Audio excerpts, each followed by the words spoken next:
Saint-Esprit, je t'invite à prendre le contrôle de mon être, à prendre le contrôle de ma personne, à prendre le contrôle de ce moment de méditation. Viens et enseigne-nous, viens. Nous sommes là devant le saint trône de Dieu, devant le trône du Seigneur Jésus-Christ. Et c'est en communion avec le Saint-Esprit que nous sommes là. Nous avons besoin de toi. Viens, Saint-Esprit, conduis toutes choses maintenant. Je te prie de prendre le contrôle de ma personne, de ma langue, de mon être, de mes pensées, de mon cœur. Oui, viens maintenant et remplis nos endroits, remplis l'atmosphère spirituelle de chaque endroit où chacun se trouve en train de suivre ce temps de méditation. Viens maintenant. Nous avons besoin de toi. Nous désirons ardemment que ce moment puisse donner louange, gloire et honneur à notre Dieu, au Dieu créateur du ciel et de la terre. Saint-Esprit, nous nous abandonnons à toi parce que c'est toi qui fais toutes choses à merveille. C'est toi qui enseignes de façon excellente. La Bible dit que tu es le paraclet, le consolateur, le guide, l'enseignant. Viens maintenant, Saint-Esprit, et enseigne-nous. Nous te confions ce moment. Nous te confions ce moment. Viens prendre le contrôle total de ce moment de méditation. Le Seigneur nous a fait la grâce de voir ce jour glorieux du jeudi 27 mai. Et il nous a donné aussi notre pain à méditer, à consommer en ce jour. Saint-Esprit, viens et communique-nous cette nourriture spirituelle, communique-nous cette nourriture divine. Saint-Esprit, nous voici, nous te présentons nos cœurs. Viens et conduis toutes choses maintenant. Je requiers ta présence, je réclame ta présence. Au nom de Jésus, viens maintenant.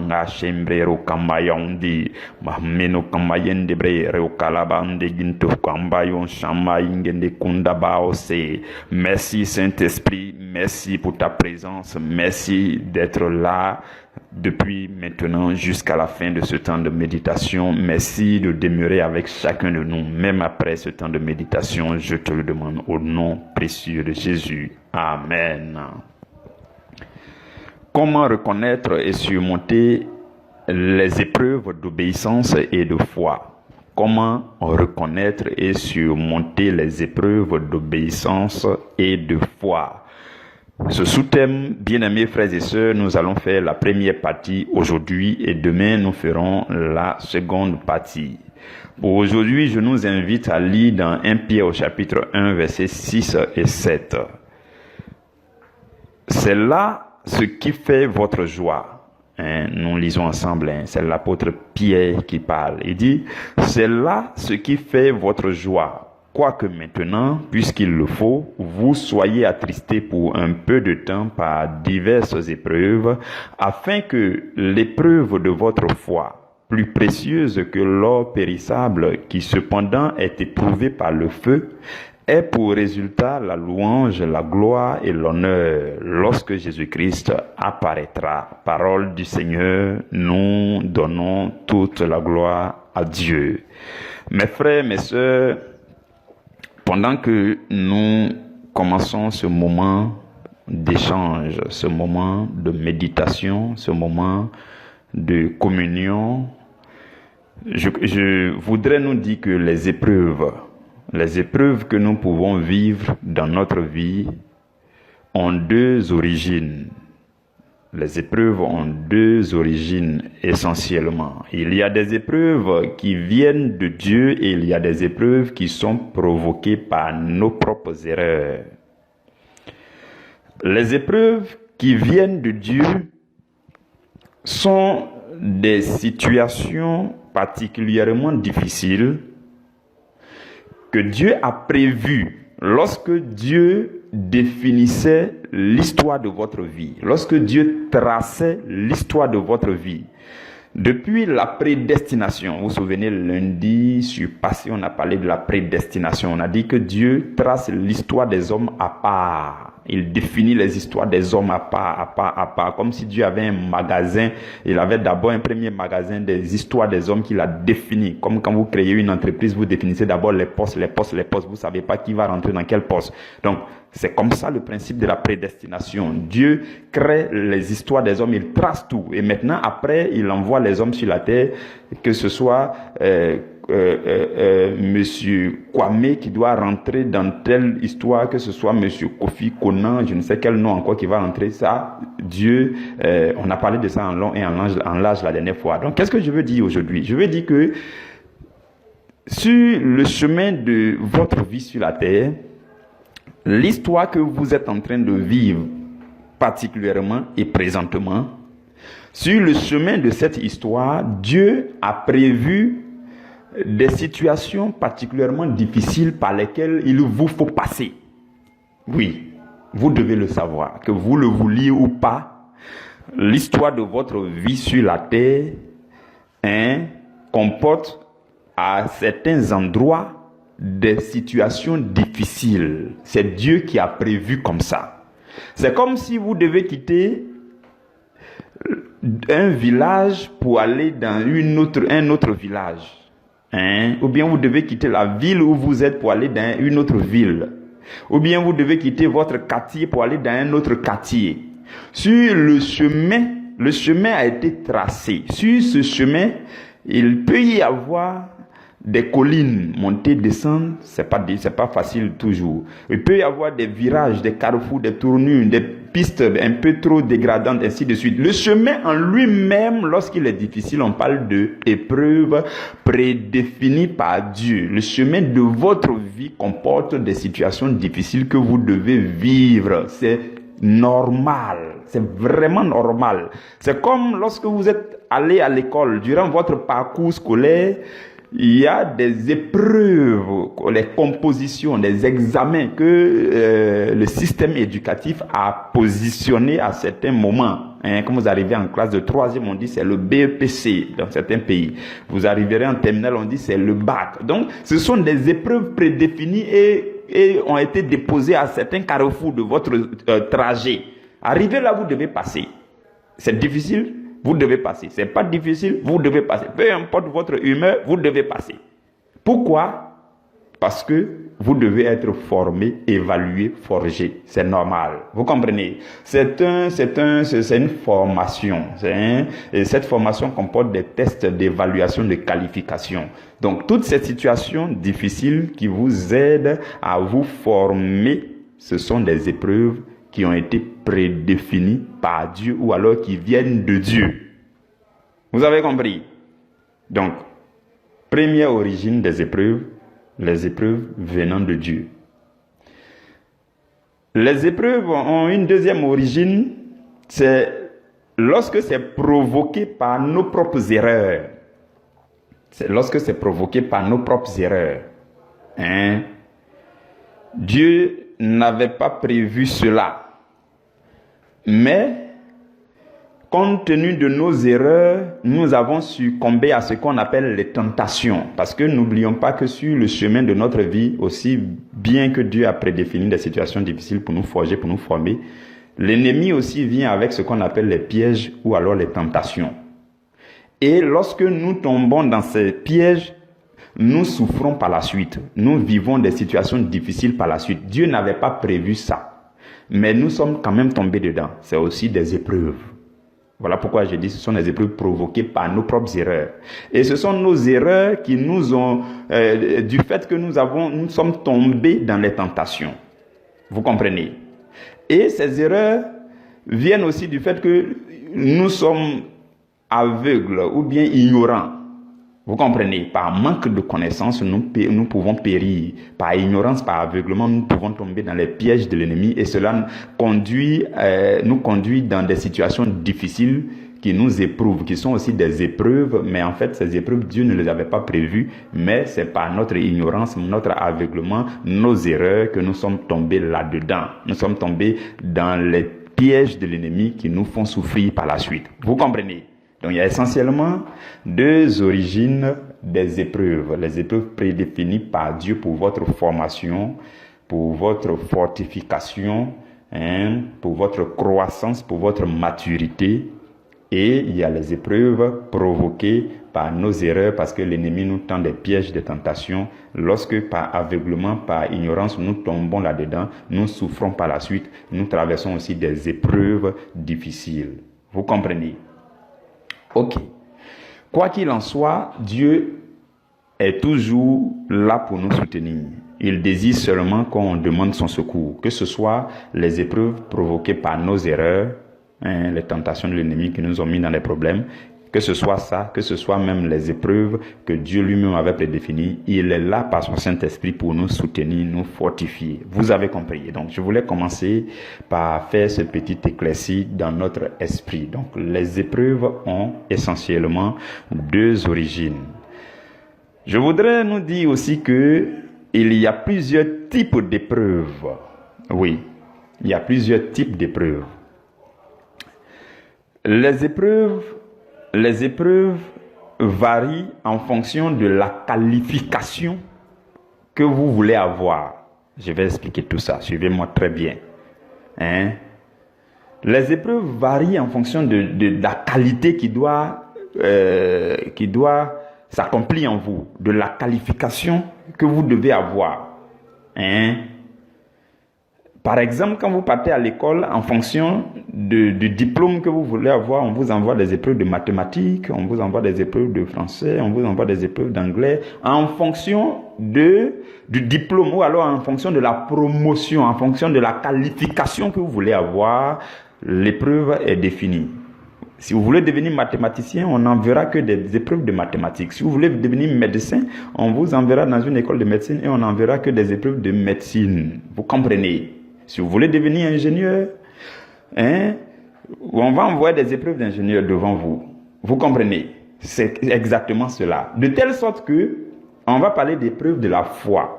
Si vous voulez avoir la foi en vous, vous voulez avoir la foi, vous voulez avoir une foi vivante, Dieu enverra devant vous des épreuves de foi.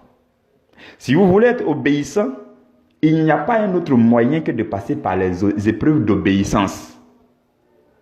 Ce n'est pas parce que vous allez prier jour et nuit pour être mathématicien qu'on va vous donner le diplôme de mathématicien sans passer par une épreuve de mathématiques. Frères et sœurs, soyons réalistes. J'aime prendre ces images pour que le chrétien que vous êtes soit concret envers lui-même. Ce n'est pas parce que tu as prié jour et nuit, Seigneur, je veux être obéissant, et puis tout de suite, soudainement, tu es devenu obéissant. Non, le Seigneur enverra devant ta vie. Quand tu vas sortir demain matin, après ta prière, le Seigneur enverra devant toi des situations qui vont tester et éprouver ton obéissance. Quand tu vas réussir ces tests, alors on dira que l'obéissance va s'affermir en toi. Donc, tu seras affermi dans l'obéissance. Vous comprenez? Donc, voilà pourquoi on parle d'épreuve d'humilité, épreuve d'amour, épreuve de pardon, épreuve de sagesse. Quand tu dis, Seigneur, je veux être quelqu'un qui est sage, Dieu va envoyer des situations où il faut que tu fasses preuve de sagesse. Si tu veux être quelqu'un d'humilité, Seigneur, je veux être humble, Dieu va envoyer des situations dans lesquelles il faudra que tu fasses preuve d'humilité. Si tu veux être quelqu'un d'amour, Dieu enverra des épreuves dans lesquelles tu dois faire preuve d'amour. Si tu veux être quelqu'un de pardon, Dieu enverra des épreuves dans lesquelles il faut que tu pardonnes. Vous comprenez? Donc, c'est ça les types d'épreuves en fonction de ce qui doit s'affermir en vous, en fonction de la vertu qui doit rentrer en vous, qui doit faire un avec vous, en fonction du diplôme, voilà, je vais dire ça pour que vous compreniez, en fonction de la qualification du diplôme que vous voulez avoir, alors l'épreuve est définie. Mais vous et moi, ce dont nous parlons aujourd'hui, essentiellement durant ce mois, c'est la foi et l'obéissance. Donc, l'épreuve de foi ou alors épreuve d'obéissance. Voilà pourquoi notre sous-thème a dit comment reconnaître et surmonter les épreuves d'obéissance et de foi. Donc, nous n'allons pas parler d'épreuves d'humilité ici, on va parler d'épreuves d'amour, il y en a plein. Tous les thèmes que vous voulez que ça s'accomplisse dans vous. Patience, épreuve de patience va venir. Tu as prié jour et nuit pour être patient. Dieu va envoyer d'abord les épreuves de patience. Vous avez compris. Donc, soyez concret envers vous-même. Souvent, on n'est pas transformé tout simplement parce qu'on n'est pas réaliste. Tu as prié jour et nuit, tu as écouté tous les enseignements. Ok, on a compris. Tu désires être obéissant, on a compris. Tu désires avoir la foi, on a compris. Mais quand tu vas sortir pour aller à ton travail, dans le bus, au marché, dans la rue, Dieu enverra une situation devant toi pour tester ton obéissance, pour tester ta foi. Quand tu vas réussir ce test, alors l'obéissance va s'accomplir en toi. Alors ta foi va augmenter. Vous comprenez? Soyez concret. Soyez vraiment concret. Je prêche à des chrétiens que je désire qu'ils soient responsables. et non des chrétiens enfantins, et puis non, j'ai prié au Seigneur, fais de moi un être d'amour, et puis tu pleures dans la prière. Quand tu sors de là, il y a une petite situation qui va tester ton amour, et puis tu te trahis toi-même, tu échoues. Vous comprenez, il y a beaucoup qui échouent à plusieurs examens. Il ne faut pas que ce soit ton cas. Donc, c'est ça les types d'épreuves. Nous allons nous focaliser sur les épreuves d'obéissance et de foi. Épreuves d'obéissance et de foi. Pour ce qui concerne les épreuves d'obéissance et de foi, il y a deux niveaux d'épreuves. Deux niveaux d'épreuves. Suivez-moi vraiment bien, c'est des histoires de deux origines, plusieurs types, deux niveaux. Suivez très bien. Chaque chose est à sa place. Chaque mot aussi est à sa place. Donc, pour les épreuves d'obéissance, pour triompher, ou alors même déjà pour les reconnaître, parlant de reconnaître les épreuves d'obéissance et de foi, il y en a deux niveaux. Il y a deux niveaux d'épreuves. Le premier niveau d'épreuve, c'est la lutte dans les pensées. On a abordé ça hier. On a abordé ça hier. On va parler de ça un peu aujourd'hui. Le premier niveau d'épreuve où vous devez tout faire pour réussir les examens, les compositions, les interrogations. Vous voyez, non. Vous devez tout faire pour réussir dedans. Ça se passe dans la pensée. C'est la lutte dans la pensée. On a parlé des voix intérieures qui vous dérangent, qui cherchent à s'imposer. Donc, hier et avant-hier, nous avons parlé de ça. Donc, il y a une lutte à l'intérieur de vous. Des pensées négatives se bousculent pour vous conduire vers le mal, vers le péché. Mais il faut que vous puissiez lutter. Il faut que vous puissiez reconnaître que ces choses-là viennent pour éprouver votre foi et votre obéissance. Donc, ça commence à l'intérieur. Le premier niveau, c'est que ça commence dans vos pensées. Et quand vous allez lutter en pensée pour vaincre et assujettir les pensées négatives qui montent en vous, pour lutter contre ces pensées et pour rester obéissant, avoir une pensée positive et saine.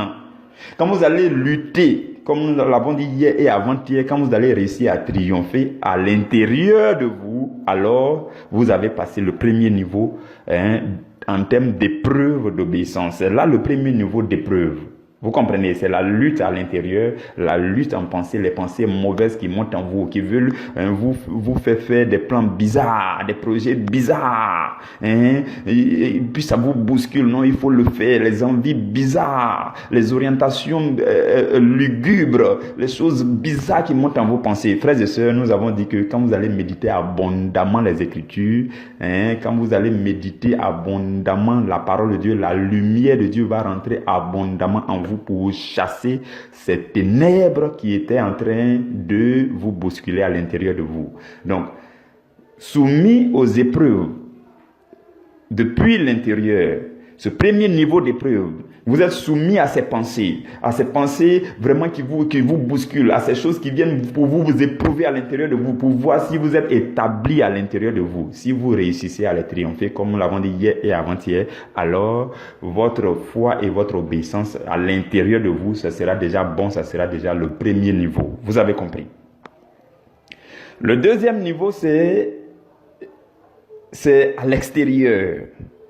Et à l'extérieur, il y a deux choses essentiellement. Donc, le deuxième niveau, c'est de déclarer votre foi et d'agir selon votre foi. Déclarer votre foi et agir. En pensée, il y avait des pensées qui étaient en train de combattre votre foi, en train de combattre votre obéissance. Et vous méditez abondamment la Bible, vous écoutez abondamment les enseignements, et cela rentre en vous. C'est bon. Donc c'est déjà un premier pas, c'est le premier niveau. À l'intérieur de vous, il va y avoir une lutte et vous allez triompher à l'intérieur. Mais mes frères et sœurs, ça ne s'arrête pas là. Le deuxième niveau, c'est que vous devez pouvoir déclarer votre foi. Vous devez pouvoir agir selon votre foi. Ce que vous dites que vous croyez là, vous devez agir en fonction. C'est là le deuxième niveau et j'appelle ça la lutte à l'extérieur. Donc le premier niveau, c'est la lutte à l'intérieur et le deuxième niveau, c'est la lutte à l'extérieur. Donc vous devez déclarer votre foi. Et à l'extérieur, vous allez faire face à des situations qui vont tester donc votre obéissance et votre foi. Des situations qui vont venir pour évaluer votre volonté de réussir. Est-ce que vous voulez vraiment réussir? On a prophétisé. Vous avez découvert à travers le verset biblique, vous avez saisi la promesse, vous avez dit Amen. Mais est-ce que dans la pratique, vous avez le désir de réussir? Si oui, il y a des situations qui vont venir pour évaluer votre désir de réussir, votre volonté de réussir. Donc, dans la pratique, maintenant, vous devez agir en fonction, vous devez parler en fonction, vous devez bouger en fonction, vous devez regarder en fonction. Vous devez faire toutes choses en fonction. Vous comprenez? Donc, ces épreuves extérieures, dans notre environnement extérieur, dans nos situations de vie, ces épreuves-là viennent maintenant pour nous tester, pour évaluer notre intégrité, pour évaluer notre cohérence envers nous-mêmes, pardon. Quand tu étais en prière, tu as dit certaines choses, tu as pensé certaines choses. Quand tu étais en train de méditer, tu as écouté les choses dans la parole de Dieu, ainsi de suite. C'est rentré en toi. À l'intérieur de toi, c'est bon, ça peut aller. Les pensées mauvaises ne te bousculent plus trop. Ça va, mais il faut continuer pour déclarer ces choses, pour marcher là-dedans, pour vivre là-dedans. C'est alors que les épreuves qui vont venir en face de toi, tu pourras triompher. Vous comprenez? Donc, il y a les épreuves à l'intérieur de nous et il y a les épreuves à l'extérieur de nous. C'est ce que je voulais qu'on retienne dans cette partie. Le premier niveau d'épreuve, c'est la lutte dans nos pensées. Il y a toute forme de pensée qui vont venir en nous pour nous éprouver, pour nous affaiblir, pour affaiblir notre élan d'obéissance, pour diminuer notre foi. Nous devons lutter à l'intérieur de nous. Nous avons parlé de ça hier et avant-hier.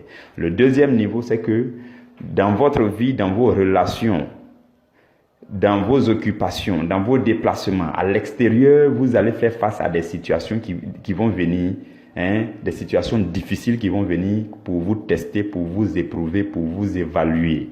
Il faut aussi faire face à ces épreuves. Ce sont ces épreuves que si vous le réussissez à les passer, vous serez affermis dans l'obéissance et dans la foi. Vous comprenez? Ok. Dans le texte que nous avons lu, je reviens rapidement vers notre texte avant de terminer. Dans le texte que nous avons lu dans le livre de 1 Pierre au chapitre 1, dans ce texte, l'apôtre Pierre dit « il faut ». Regardez quelque chose. Il dit « c'est là ce qui fait votre joie, quoique maintenant, puisqu'il le faut, que vous soyez attristés par diverses épreuves. » Donc il dit « il faut ». S'il dit « il faut », ça veut dire que c'est nécessaire. Il faut qu'on soit éprouvé.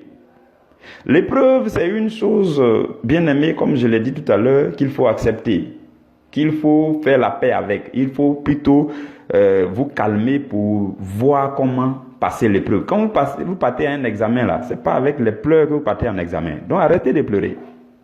Quand on dit il y a composition, parce que ça a été programmé quand vous partez, ce n'est pas avec les pleurs que vous partez.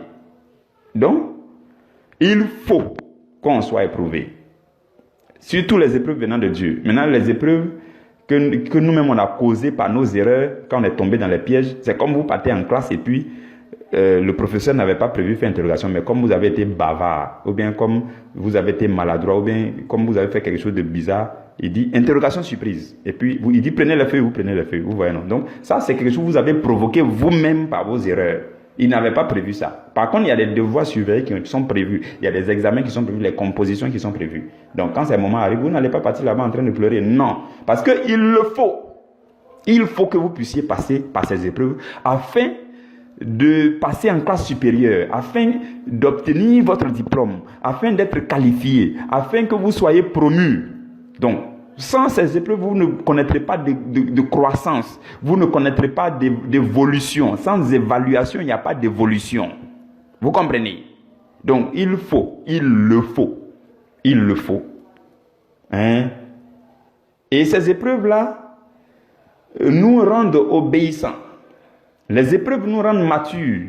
Frères et sœurs, il y a certaines souffrances que tant que vous ne les avez pas souffertes, vous ne connaîtrez pas un certain degré de maturité. Non. C'est pas possible. Même Jésus a souffert. Et la Bible dit dans Hébreux au chapitre 5, dans le verset 8, la Bible dit Jésus a appris l'obéissance par les choses qu'il a souffertes. Il était fils de Dieu. Il aurait pu ne pas souffrir. Mais il a appris l'obéissance par la souffrance, par l'épreuve, la grande épreuve qu'il a vécue. Vous comprenez? Donc, l'épreuve, c'est bon pour nous enseigner, pour nous affermir dans l'obéissance, dans la maturité. Vous avez compris? Et l'apôtre Pierre dit encore que il faut que nous soyons attristés. Attristés, pourquoi? Parce que c'est pas facile. C'est comme une coupe de douleur que tu dois boire. Hein? Vous comprenez, non? C'est comme une coupe de douleur. Souvenez-vous de Jésus au jardin de Gethsémane, quand les gens devaient venir l'arrêter, il a dit, Père, cette coupe-là, elle est dure. Cette épreuve, c'est difficile, je ne peux pas, c'est compliqué. Si ça pouvait passer sans que je la boive, hein, ça allait vraiment me faire du bien. Mais toutefois, non pas ma volonté, mais ta volonté. Donc, qu'est-ce que cela signifie? Dans l'histoire de la vie de Jésus, Dieu avait déjà positionné cette coupe qu'il doit boire. Cette difficulté de Jésus doit passer par là. Donc, il a dit, non pas ma volonté, mais ta volonté. Ta volonté a défini toutes choses devant ma vie. Donc, c'est que cette volonté soit faite. Vous comprenez? Voilà pourquoi quand les épreuves vous arrivent, surtout quand vous savez que vraiment vous n'avez commis aucune erreur pour souffrir de la sorte, c'est que l'épreuve vient de Dieu. Je répète, pour parler à quelqu'un.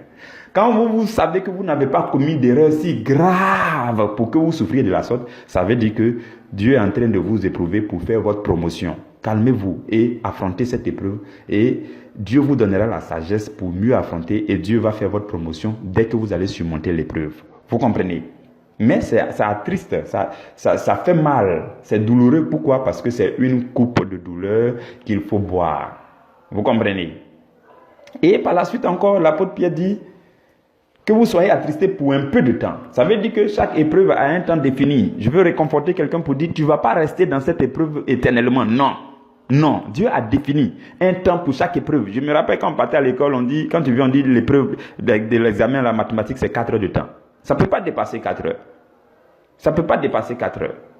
Maintenant, comme Dieu il est trop gentil, quand tu murmures, il dit prolonger le temps. Vous voyez souvent quand le temps arrive et puis toi, tu n'as pas encore terminé tes exercices là. Tu n'as pas terminé de devoir là.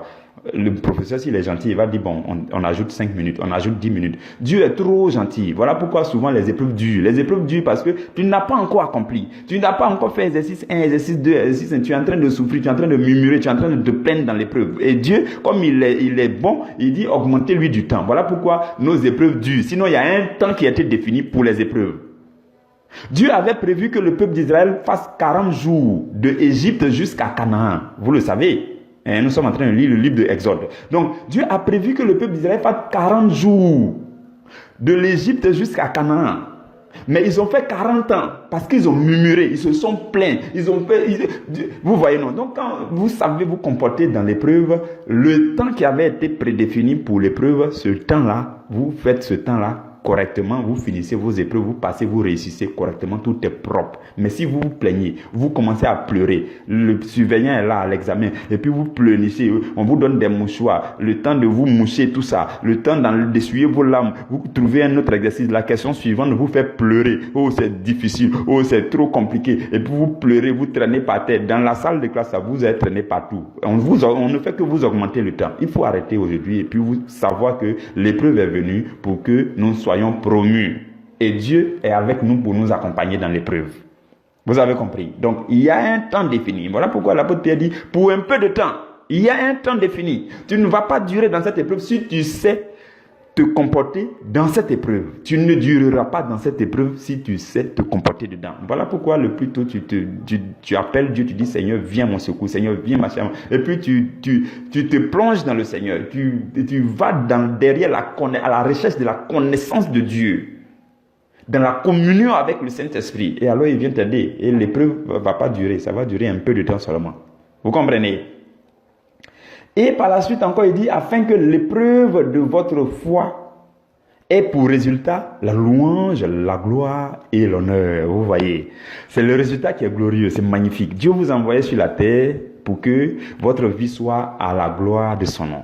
Donc, toutes les épreuves que Dieu enverra aussi devant votre vie, c'est pour la gloire de son nom. Que ce soit les épreuves que vous-même, vos erreurs ont provoquées, ça sera pour la gloire, le résultat. L'apôtre Pierre dit le résultat. L'épreuve de notre foi aura pour résultat la louange, la gloire et l'honneur lorsque Jésus-Christ apparaîtra. Ce n'est pas seulement lorsque Jésus apparaîtra à la fin du monde, non. Ici, chaque instant, chaque semaine, chaque mois, la gloire, la louange, l'honneur peut monter vers Jésus. Vous comprenez? Donc, c'est ça le résultat de notre foi. Voilà pourquoi, frères et sœurs, Dieu se glorifie. Dieu se glorifie. Quand vous honorez Dieu, il se glorifie en vous. Dieu nous donne toujours la victoire si nous l'honorons par notre foi et par notre obéissance. Dieu va nous donner toujours la victoire si nous l'honorons par notre obéissance et par notre foi. Dieu se glorifie en nous. Vous comprenez? Jésus a dit à Dieu, il dit, Père, je t'ai glorifié, glorifie ton Fils parce que ton Fils t'a glorifié. Ainsi de suite. Donc, Dieu se glorifie en nous si nous le glorifions, si nous l'honorons, si nous le sanctifions, si nous lui obéissons. Alors, il se glorifie en nous parce qu'on l'a glorifié. Vous comprenez? Donc, Dieu, il est prêt à le faire. Il suffit que vous et moi, nous puissions le glorifier par notre obéissance et par notre foi. Abraham a honoré Dieu par sa foi et par son obéissance. Et Dieu s'est glorifié en lui jusqu'aujourd'hui. Vous comprenez? Jaïrus a honoré Dieu par sa foi et par son obéissance. Et Dieu s'est honoré, s'est glorifié aussi par la résurrection de sa fille de 12 ans. Dans Marc chapitre 5 au verset 36, Jésus a dit à Jaïrus, il dit, ne crains pas, crois seulement. L'épreuve dans laquelle tu te trouves, Jésus te dit, ne crains pas, crois seulement. Ne crains pas. Tu dis non, c'est mort, c'est fini, c'est gâté. Ce n'est plus réparable. Jésus te dit, ne crains pas, crois seulement. Et si tu honores Jésus par ta foi et par ton obéissance, alors il va se glorifier aussi dans cette situation. Vous comprenez? La femme à la perte de sang, pendant 12 ans, elle a honoré Jésus, elle a honoré Dieu par sa foi. Et Dieu s'est glorifié en elle par sa guérison, une guérison instantanée et complète. Pierre, l'apôtre Pierre, il a honoré Dieu aussi par son obéissance. Et Dieu s'est glorifié en lui à travers la pêche miraculeuse. On se souvient dans Luc au chapitre 5 au verset 5, lorsque Jésus a dit à Pierre, Pierre, il faut jeter le filet. Pierre dit, Maître, nous avons travaillé toute la nuit sans rien prendre. Mais sur ta parole, je jetterai le filet. Je ne sais pas à quel niveau tu es arrivé dans cette situation. Jusqu'à quel degré c'est devenu difficile et tu n'en peux plus. Tu as pêché toute la nuit, tu n'as rien pris. Tu as sondé toutes les voies, tu n'as rien vu. Tu as consulté toutes les personnes, tu n'as rien vu. Jésus te dit, il faut jeter ton filet, il faut obéir. Et par l'obéissance de Pierre, nous avons vu le résultat. De cette même façon, c'est ton obéissance et ta foi qui vont faire que Jésus va se glorifier dans ta vie. Bartimée a entendu parler de Jésus. Il a crié à Jésus. Il a crié beaucoup plus fortement. Les gens ont cherché à l'apaiser. Il dit non, je vais crier encore. Il a crié beaucoup plus fortement. Son obéissance et sa foi, une foi dynamique, une foi vivante, une foi qui se met en mouvement, une foi qui laisse le manteau et qui se lance vers Jésus. Bartimée a manifesté cette foi. Et Jésus s'est glorifié dans la vie de Bartimée.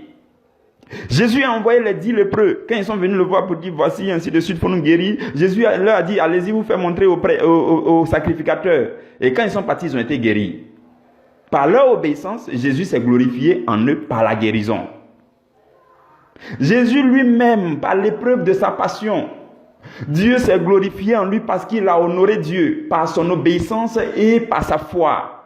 Frères et sœurs, Dieu n'attend que des personnes obéissantes, des personnes qui manifestent leur foi pour se glorifier en eux. Et là, je vais parler à quelqu'un pour terminer. Oui, je veux te dire, ton mariage sera restauré par ta foi et par ton obéissance. Cette promotion que tu attends dans ton boulot va arriver par ta foi et par ton obéissance. Jésus a dit, fréquemment Jésus dit, ma fille, mon fils, ta foi t'a sauvé. Ma fille, va en paix, ta foi t'a sauvé. Tes finances vont connaître une abondance par ta foi et par ton obéissance. Cette maladie va s'éloigner de toi. Oui, je le dis et je le déclare au nom de Jésus. Cette maladie, cette douleur, cette affliction va s'éloigner de toi par ton obéissance et par ta foi vivante. Cette situation sera débloquée. Les portes vont s'ouvrir devant ta face par ta foi et par ton obéissance. Parce que tout cela, ce sont des épreuves, des situations difficiles qui viennent pour éprouver, pour tester ta foi et ton obéissance. Honore Dieu par ta foi et par ton obéissance et Dieu se glorifiera en toi. C'est le message que le Seigneur veut nous donner aujourd'hui. Nous allons nous arrêter là et nous continuerons demain avec la deuxième partie de ce sous-thème. Donc demain, nous allons voir de façon pratique comment faire pour surmonter les épreuves d'obéissance et de foi. Parce qu'aujourd'hui, on n'a fait que les identifier, les reconnaître, les voir, les comprendre, les assimiler, les appréhender. C'est ce qu'on a fait aujourd'hui. Demain, nous allons voir de façon pratique comment faire pour surmonter les épreuves d'obéissance et de foi. Je crois que demain, Dieu a quelque chose de pratique à nous communiquer, quelque chose de factuel, vous voyez, non, quelque chose de propre que vous devez appliquer et ça va donner son résultat propre. Donc, ça sera beaucoup plus pratique demain pour que chacun de nous sache ce qu'il doit faire, comment il doit s'y prendre, qu'est-ce qu'il doit faire de façon pratique et concrète pour qu'il puisse triompher, pour qu'il puisse surmonter les épreuves d'obéissance et de foi. Nous allons prier pour clôturer ce moment. Éternel Dieu, nous te disons merci. Saint-Esprit, nous avons apprécié et admiré ta présence magnifique. Merci. Merci pour tout ce que tu nous as enseigné. Merci pour ta présence qui fortifie. Merci pour la lumière de la parole de Dieu qui vient d'entrer dans nos cœurs. Saint-Esprit, nous te supplions, demeure avec nous.